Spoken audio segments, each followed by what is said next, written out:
इंदौर के MY hospital में चूहों ने जिन दो नवजातों के अंग कुतरे थे उनकी मौत हो चुकी है। इससे अस्पताल में हड़कंप मचा हुआ है। एक बच्चे की मौत मंगलवार को हुई थी, जबकि दूसरे नवजात ने बुधवार को दम तोड़ा। एमवाई अस्पताल प्रशासन दोनों मौत की वजह कुछ और बता रहा है। अस्पताल प्रशासन के अनुसार मौत की वजह चूहे का काटना मौत की वजह नहीं है।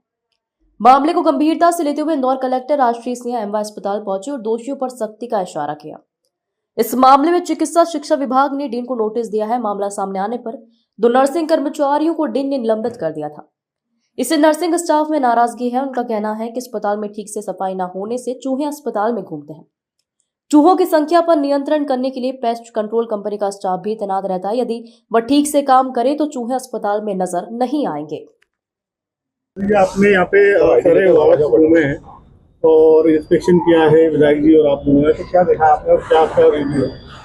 देखिए, जो घटना हुई थी विगत दिवस, और उसका एक वीडियो भी आया था जो बच्चों को चूहे द्वारा काटे जाने का, निश्चित रूप से बहुत ही ऐसी दुर्भाग्यपूर्ण घटना थी। और उस संबंध में जो एडमिनिस्ट्रेशन है हॉस्पिटल का और इसके अलावा जो विभाग है उनके द्वारा कल कार्रवाई भी की गई है।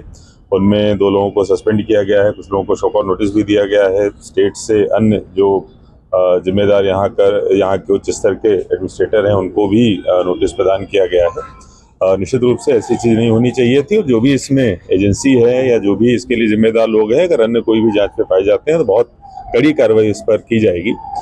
इसके अलावा जहाँ तक बात है कि जो 2 बच्चों की जो NICU में थे जिनकी डेथ हुई है, तो उसमें जो पोस्टमार्टम हुआ है और जो स्थिति थी, जो कारण है डेथ के, वो पूरी तरीके से अलग है। उसमें से एक बच्चे की जिसकी कल डेथ हुई थी, उसमें जो मल्टीपल ऑर्गन फेल्योर उसके हुए थे, और पहले से ही जो दोनों बच्चे थे, एक का वजन 1 किलो, एक का वजन 1.5 किलो के आसपास था, दूसरे बच्चे की भी जो इंटेस्टाइन थी वो डेवलप नहीं हुई थी। तो जो पोस्टमार्टम में चीज़ें निकल के आई हैं, निश्चित रूप से अभी जो प्रेस कॉन्फ्रेंस बुलाई गई है डीन साहब के द्वारा और सुप्रिटेंडेंट के द्वारा, ये लोग आपके जो दूसरे सवाल हैं उनका जवाब देंगे। लेकिन अभी जो वर्तमान में मेरे द्वारा भ्रमण किया गया है कि वैसी स्थिति दोबारा निर्मित ना हो, ये कैसे सुनिश्चित किया जाए, इसके लिए जो पेस्ट कंट्रोल और सारी चीज़ें हैं उनको एक और इंडिपेंडेंट एजेंसी को भेजकर हम लोग ऑडिट भी कराएंगे। अगर उसमें कोई समस्या दिखेगी तो हम लोग उस पर करेक्टिव मेजर्स भी लेंगे।